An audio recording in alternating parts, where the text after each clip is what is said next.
Hey everyone, I'm a little bit behind on Google's recommendations relating to AI this week, partly because I was a bit run down earlier in the week and rather busy catching up with myself after that. So I've seen bits and pieces, but I wanted to have a proper read through what's in here. And because this is Google, there's going to be a lot of reading between the lines and a lot of things that people will accidentally, or in some cases willfully, misunderstand, sometimes because they make better stories. So let's see what Google are really saying here, and let's go through this and unpack this together. So this document is called Optimizing Your Website for Generative AI Features on Google Search.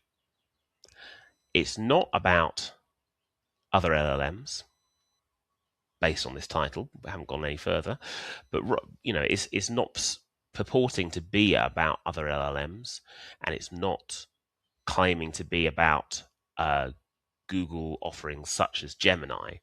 I did watch the Google I/O keynote for 2026 yesterday, and I think they are differentiating quite well between their search product with AI features and their fully generative AI, becoming agentic AI offering under Gemini. And of course, there's a lot of crossover, but in terms of who they're aimed at and who's using them, there's a lot of differences. So it looks like this is going to be focused on those search features. So introduction text, kind of what you would expect, user preferences rapidly evolving, gravitating towards generative AI experiences to help them find information. Yeah, I'd add to that that people are doing that almost without realizing a lot of the time, because they're using Google search that they always have used, and those generative AI experiences are a part of that, and they end up using them without necessarily even kind of realizing, because people are used to Google search evolving. It's always evolved. It's always been new kind of SERPs features over the years, and so people maybe don't see that as anything different. New opportunities to reach people, more inclined to engage with your site. Yeah, so this is kind of basically, don't panic, guys. This is good news for you, that we're adding all these extra AI features. More time with your content, becoming a subscriber, making a purchase. This guide is for website owners looking for official best practice from Google search on how to succeed in generative AI features in Google search. And here it says, such as AI overviews and AI mode. So this isn't referring to AI more generally, and I think people need to, realize that. Interesting here, they're trying to kind of sell it as a positive thing, because they're obviously aware that a lot of website owners, a lot of SEOs are panicking about the impact of these features, of things like AIOs on clicks, on traffic. And then we get to the important stuff for us SEOs. Is SEO still relevant for generative AI search? Good news. Apparently it is. Best practices for SEO continue to be relevant because our generative AI features on Google search are rooted in our core search ranking and quality systems. These features rely on AI techniques to highlight content from our search index. So no surprises there, and I completely agree with that. People, shouldn't be taking this as Google saying just do exactly the same. What it's saying is the stuff you've been doing for SEO is relevant. At this point, it's not saying there's nothing extra you need to do, which is something I've seen going around on LinkedIn, that people kind of are trying to put that spin on it. But so far, that doesn't seem to be where this is going. So what have we got? Retrieval augmented generation, of course, and this is something that for a long time now we've known about, but a lot of people seem to ignore when they're talking about AI and they're talking about the impact of AI and that SEO is dead. Well, yeah, we still need to do SEO for the retrieval augmented generation part. So what exactly they're saying here? A technique also known as grounding, used to improve the quality, accuracy, and freshness of AI responses by relying on our core search ranking systems to retrieve relevant, up-to-date web pages from our search index.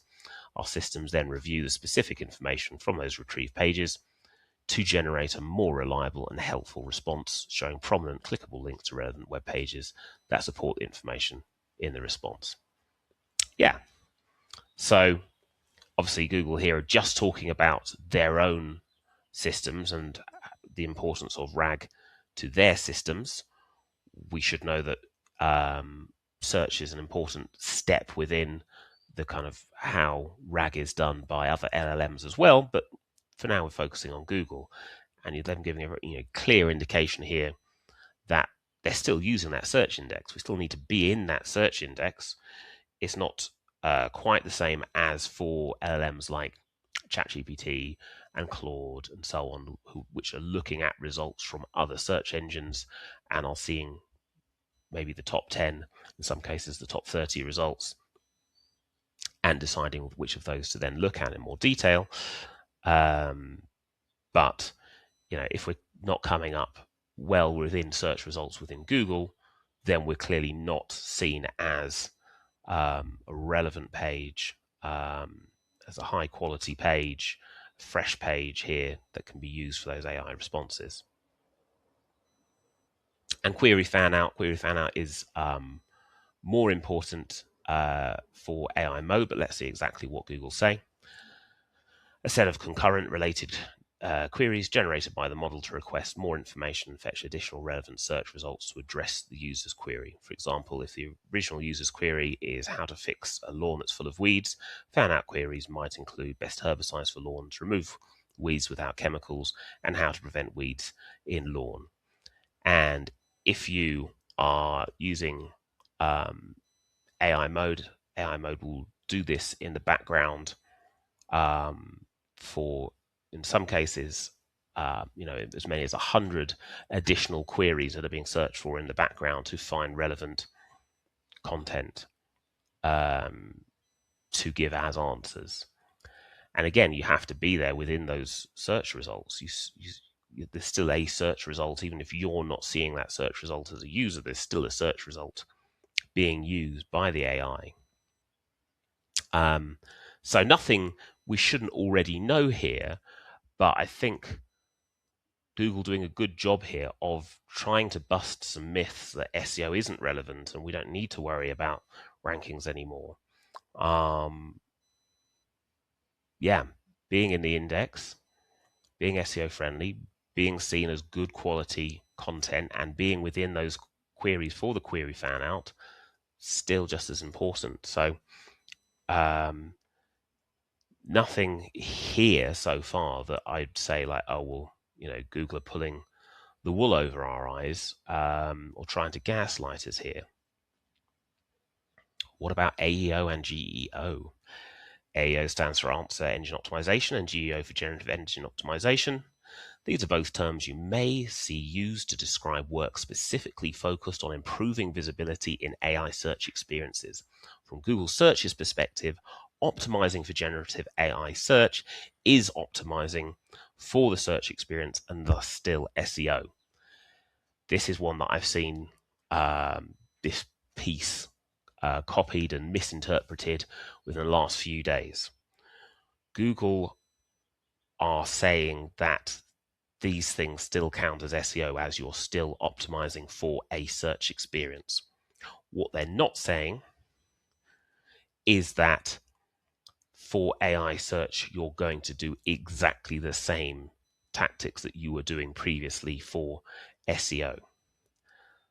So I don't think this is Google saying anything inaccurate. I think Google are agreeing with a lot of people in the industry that AEO, GEO are types of SEO, at least, maybe more specific than just SEO, but it's still SEO. It's still optimizing for a search platform.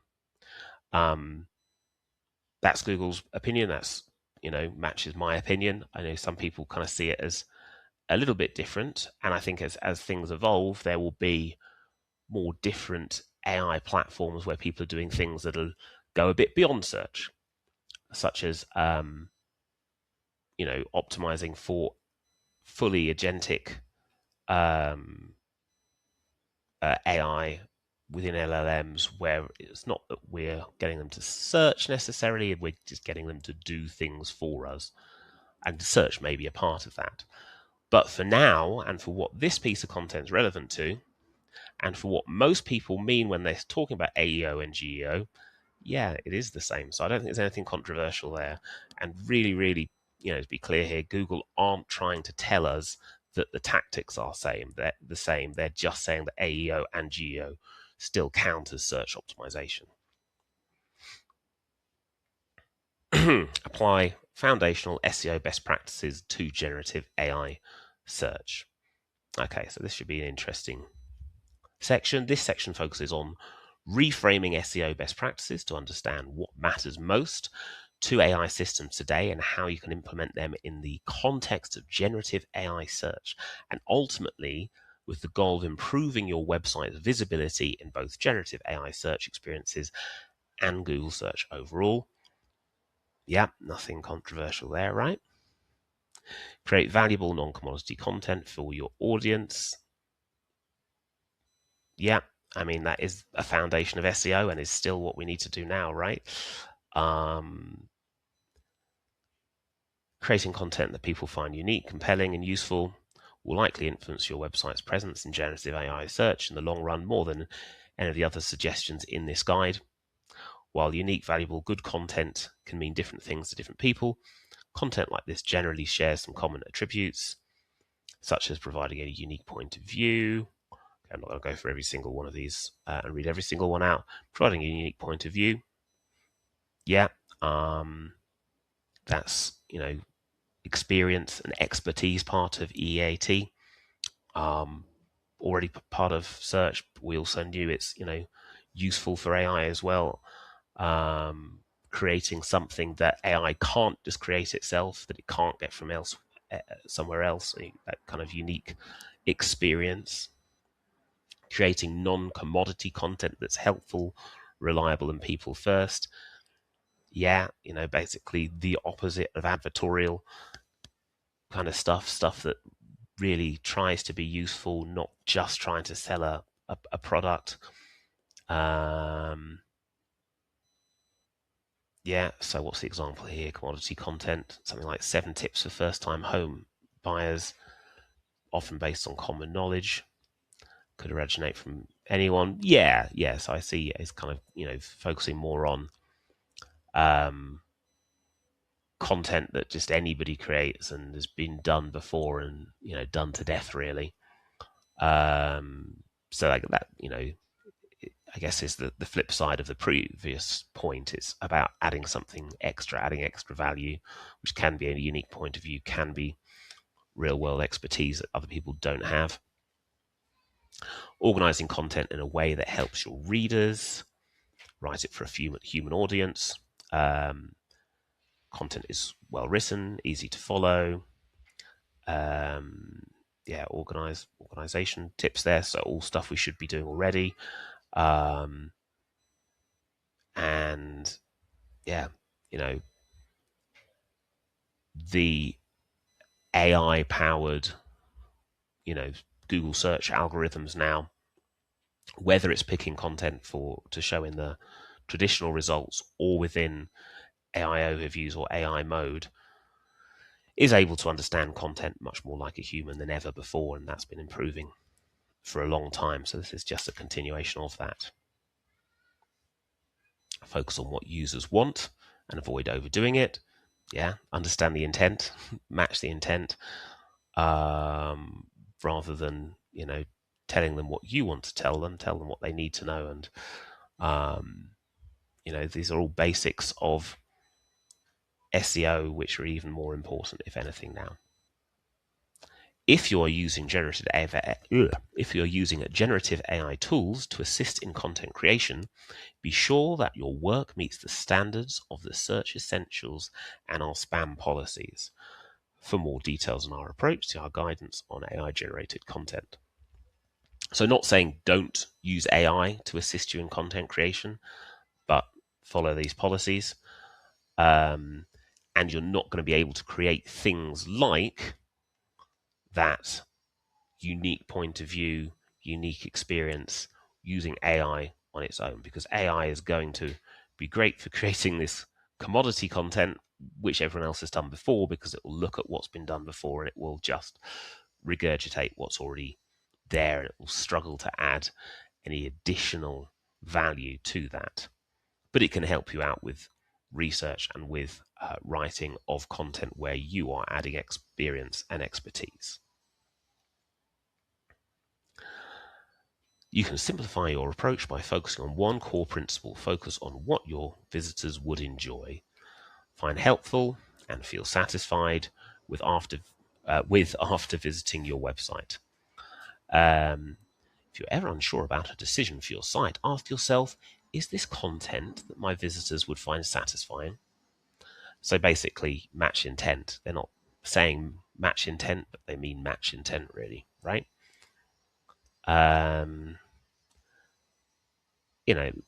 We've got to remember, okay, this may seem obvious to SEOs, to good SEOs, but obviously this is aimed at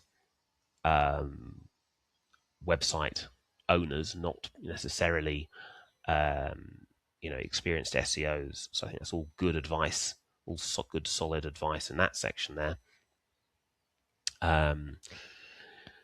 Build and maintain a clear technical structure. Like we're saying, we still have to be in the search index for Google to be returning us as results in these different AI features. The way Google searches, finds and processes your pages remains the core of how our AI systems access your data. Technical clarity ensures your content is ready for discovery and indexing, and all existing technical SEO best practices continue to be worthwhile. For example, meets the search technical requirements. To be eligible to be shown in generative AI features on Google Search, a page must be indexed and eligible to be shown in Google Search with a snippet fulfilling the search technical requirements. Yep. That shouldn't be a surprise to us. That's still SEO, right? There's still technical SEO. You can call it technical AI SEO if you want, but it's basically getting those basics right. Follow crawling best practices. Make sure it's crawlable, public accessible. All of these things we should know. And equally important for other AI search and LLMs as well. When it comes to semantic HTML, focus on human readability and don't worry about perfect code. Okay. While it's not required to have perfectly semantic HTML, the web in general is not valid HTML and Google can understand it, it's generally a good idea to try to use semantic HTML when possible, as it helps other types of users such as screen readers pass and navigate your web page more easily. Interesting one. So Google telling us that for them, and it's important to remember this is what they're telling us is important for them, that semantic HTML isn't too important. Well, I'd say the evidence is that Google will use semantic HTML where necessary. If it's not there, it'll try and work around it. If you've not got semantic HTML, for example, tags showing what your main content is, Google will try and understand what the main content of the page is without it. But if you've got the tags there, I think it's more likely to get it right. And I would definitely say that other LLMs do use semantic HTML, particularly with the web fetch functions they use. They'll look at the source code, they'll look at semantic HTML if it's there, and if there's clear indications what the main content is, for example, they will use that to pull visible text and pull the relevant visible text and not just pull everything back to the LLM. But that's fine, because Google are saying here, other tools might use it. They're not mentioning other LLMs, but the reality is other LLMs as well. If you're using JavaScript, be sure to follow JavaScript SEO best practices. Google is able to process content within JavaScript as long as it isn't blocked. That said, working on SEO with a website that uses JavaScript frameworks is generally more complex than when working with other kinds of websites. Make sure to follow the usual SEO best practices for JavaScript. And I mean, for Google, the basics are make sure everything is in the initial DOM when the page first loads, so things aren't relying on user interactions to load. And Google here are talking about how their systems work, and that's completely accurate. What they're not mentioning is that other LLMs, other tools that we consider AI search, can't see JavaScript. But if we're trying to read this as a complete guide to AI SEO or AEO or GEO, then we're misreading what it is, because that's not what it's for, right? Provide a good page experience. Yeah, so obviously we can go into kind of exactly what page experience is like, but Google telling us page experience is still important. So no surprises there.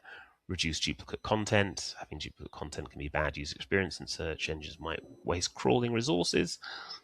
Yeah, of course. We still need to make sure that it's clear to search engines which pages they should be showing, and not wasting crawl budget.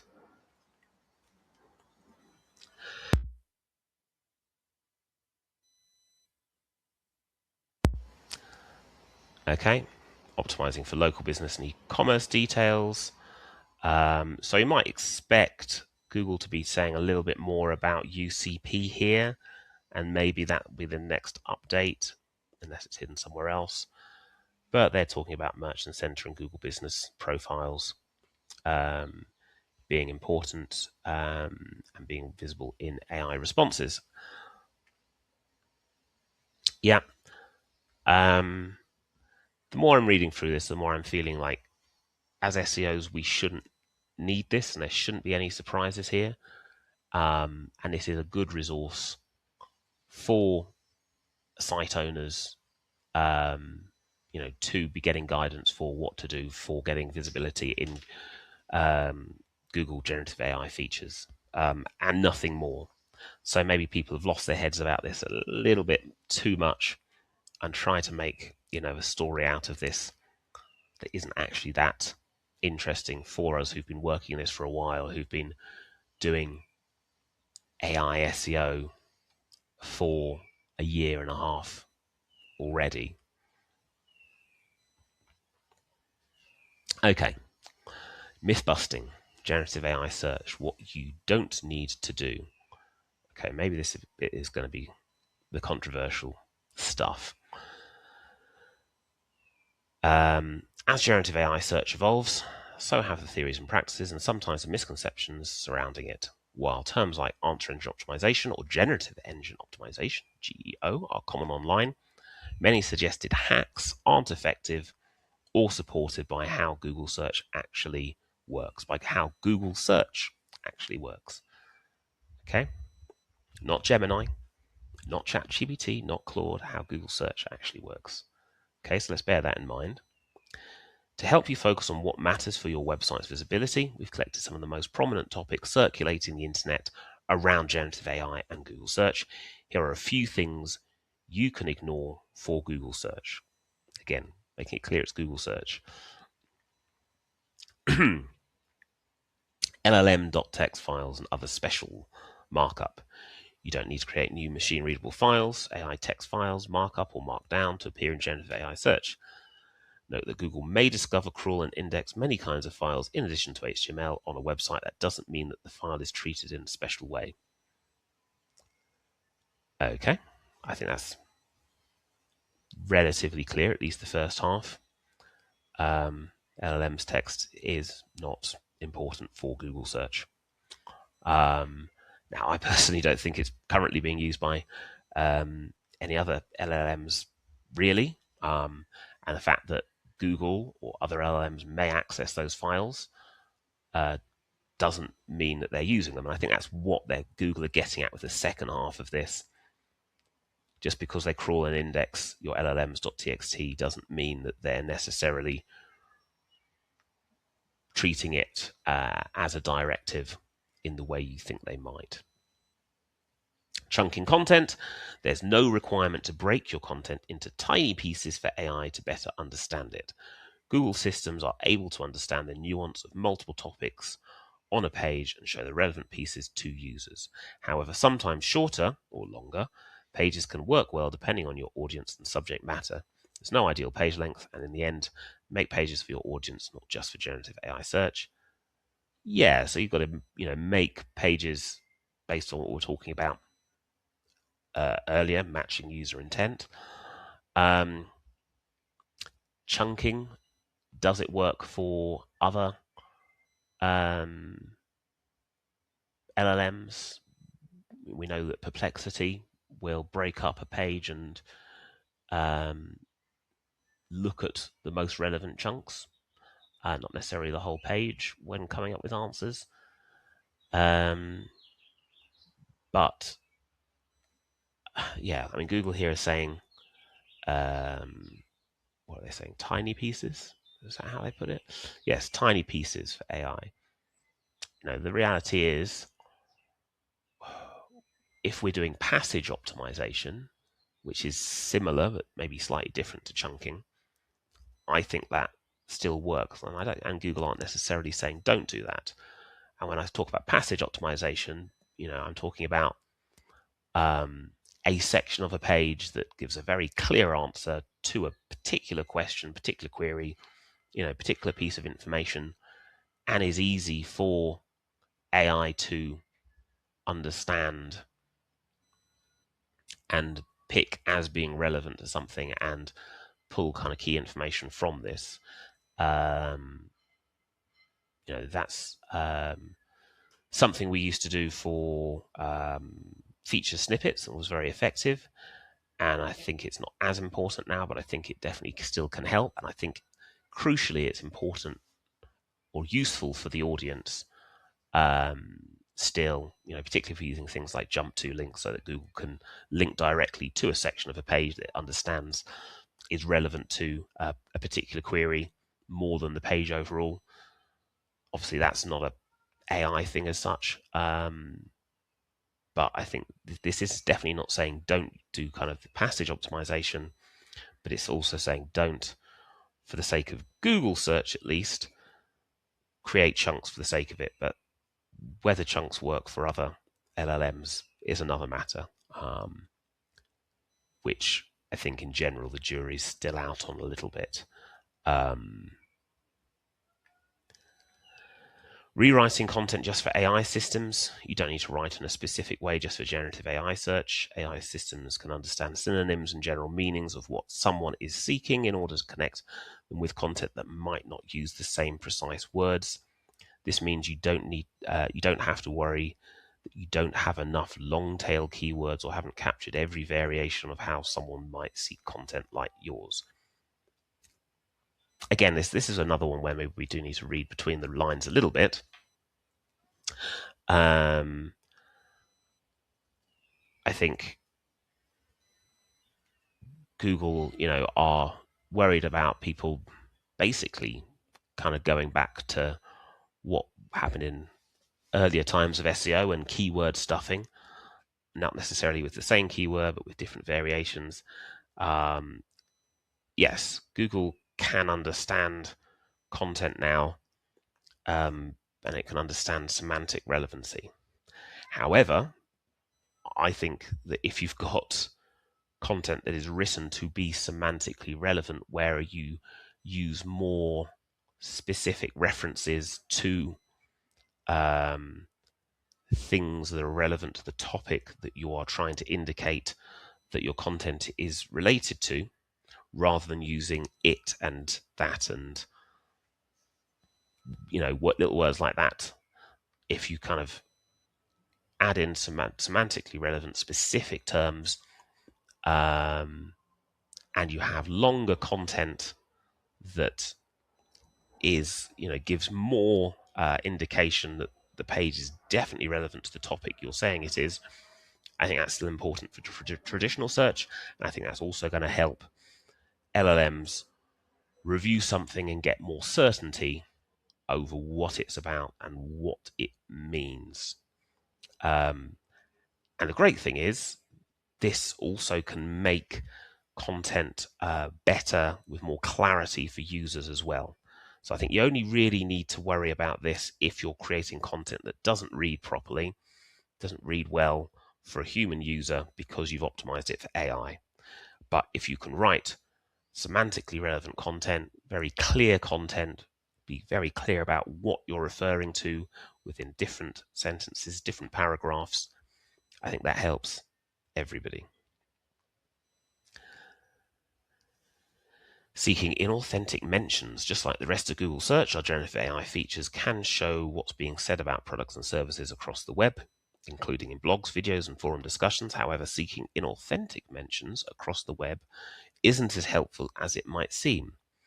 Our core ranking systems focus on high-quality content, while other systems block spam. Our generative AI features depend on both. Okay, so nice paragraph there on that, except it doesn't actually say what it means by inauthentic, right? But this is a bit of a warning, isn't it, for something that probably they can't fully measure. So, it's like, buying backlinks. Like, if you do it carefully and they can't tell, it's, you're not going to get called up on it. It's the same here. Like, if you're getting, mentions on other pages and you're paying for them and you're swapping them and you're getting, them written by influencers and so on who you're, giving products to, all these kind of things officially is not allowed. And of course, it might be that they do get better at spotting that and the impact of that is reduced. But yeah, this is probably more of a warning not to do this than something that they genuinely, can always detect.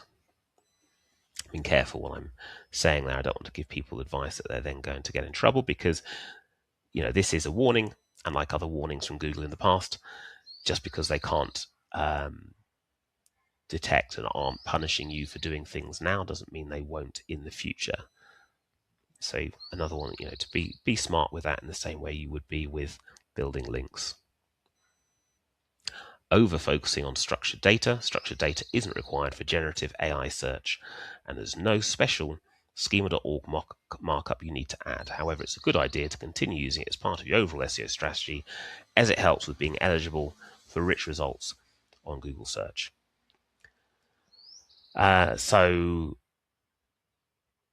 structured data, has the potential to be used by LLMs, and we don't know for other LLMs which do and don't use it. When we're talking about kind of basic web fetch functionality, most of the main LLMs probably don't pull it at the moment. When we're talking about using browser-based tools, some of those LLMs, I think, probably are looking at structured data and are using it to understand what is on the page, and to be more efficient in terms of things like token usage and speed in working with what's on the page. I think a lot of the structured data that is going to be most useful is stuff that Google has guidelines on and does officially support for rich results. So things like product schema, but could potentially be other types of structured data as well. Obviously, a lot of fuss at the moment about FAQ page schema being deprecated by Google, but that doesn't necessarily mean it's not being used by anybody, and it couldn't be used in the future. You know, so don't go suddenly deleting it for the sake of it. I'm not saying, put a lot of effort and work into adding it, but if it's built into your system, don't stop adding it, because it might be that that's useful in the future. So yeah, Google, are rendering and indexing full versions of pages, and that gives them an advantage over other LLMs, and an advantage for understanding exactly what's on the page and being able to identify where there's a question and an answer that don't have FAQ page schema, but obviously they can still identify that.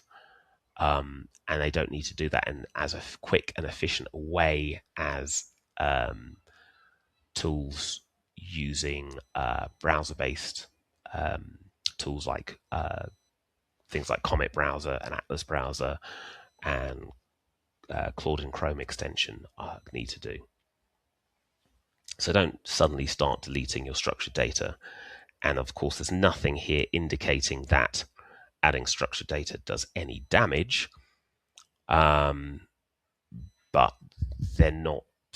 What they're trying to say is, if you think that adding loads of structured data is going to help your visibility in Google's AI results, then you're potentially wasting your time.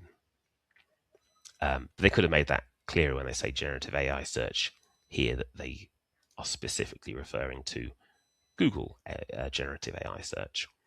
And maybe they could add a few more caveats in this document in general, that this is the status right now. Things could change in future. There are other LLMs, other AI search platforms to consider.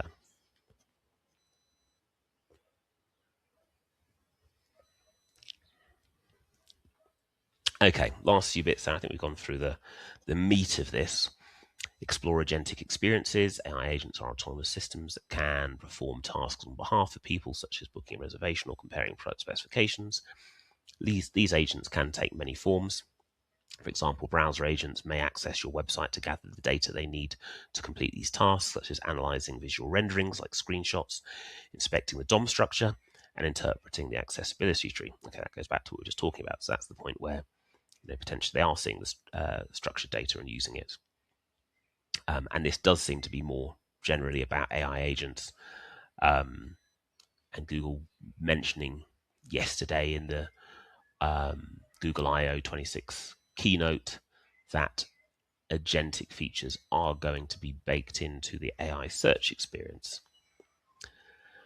If this is something that's relevant to your business and you have extra time, check out the available agentic experiences and review their guide to agent-friendly website best practices, which gives some insights into how a website can generally prepare for current browser agents. Protocols like Universal Commerce Protocol are emerging that will allow search agents to do more. So, okay, maybe they have kind of added that caveat in a little bit late, but yeah, things are still evolving is basically what they're saying here. But they're clearly maybe separating that from talking about Google search specifically, although obviously Universal Commerce Protocol is going to become an important part of the main Google search experience. Next steps, what to focus on as you continue working your website. Remember that plenty of content thrives in Google search, including generative AI experiences, without any overt SEO at all. And you don't need to accomplish everything in this guide in order to succeed on Google search.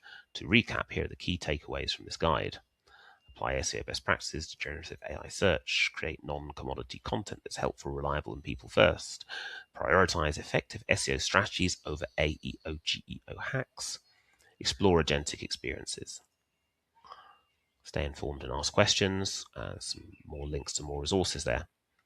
So that's it. I think the most interesting bit is probably the myth busting section, at least for us as SEOs. I think in general it's a reasonable guide for non-SEO experts, website owners, and other digital marketers who need to know the basics. And there is a lot of misinformation around at the moment. There's a lot of things that people are talking about as gospel truth that definitely works, which I think is really not very clear at the moment. So I think there's some value to this resource. I think the SEO community are getting a little bit overexcited about it, and there definitely is some narratives being talked about relating to this, basically trying to put words into Google's mouth, which actually, if you read this carefully, that's not things that they're saying. The key takeaway for me is this is specific to Google search, not all Google AI products. Google search generative AI experiences, including AIOs and AI mode, and is not meant to be applicable to how you optimize for any other AI platforms. I don't think there's anything in here that's very bad advice, but there are some things in here that are a little bit unclear, or which Google, could make it clearer that this isn't going to make any difference to us, but it might impact other LLMs. Well, let me know what you think. If you disagree with what I'm saying, if you think I'm misreading what Google is saying here, be really interested to hear your thoughts, but I really hope this has been useful. I think there's a lot of damaging information relating to how to do AEO, GEO out there at the moment, and AI SEO. So do question things. Don't 100% rely on Google, but probably they're more reliable for the basics than a lot of other so-called experts out there. But as a community, it's important for us to discuss these things, share ideas, share insights, and things are going to move fast. We'll probably see a lot of updates on this page as time goes by, and when I say as time goes by, it could be in weeks, in months, because things are moving so fast. If you haven't watched the Google I/O keynote from yesterday yet, have a watch. It's fascinating. A lot of kind of what's coming. The details are very thin, but very exciting as a user. Very okay, I was going to say worrying, not necessarily worrying as an SEO, but a new challenge. But we always like challenges, right? Anyway, thanks for listening. I've been Dave from Dave the SEO & Co.